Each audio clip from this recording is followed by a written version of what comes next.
So yun guys, maghahanda na kami ng shop para sa paparating na bagyo. Marami dami itong lubid na to.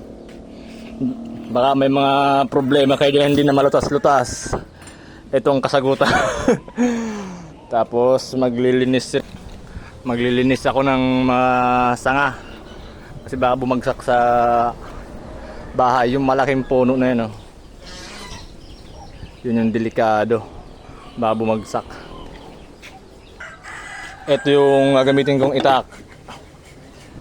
Medyo pangit-pangit lang to pero palag-palag yung talas niyan. Yung handle pala nito ay eel-inspired, eel head. Ano. Hindi pa natapos. Mata ng ano yan, ay ulo ng igat o kaya palos. Yan. Hindi pa tapos, wala pang mata. Pero may bibig na kaso mali yung pagkalagay eh.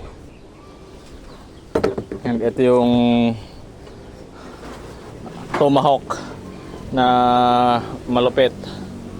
Yan, gagamitan ito paglinis. Si Master Labok, kalmadong-kalmado. So, pag nagiba itong shop na to, wala na, finish na. Panibagong yugto ng pakikibaka. Ipapasok natin yan lahat. So, let's go!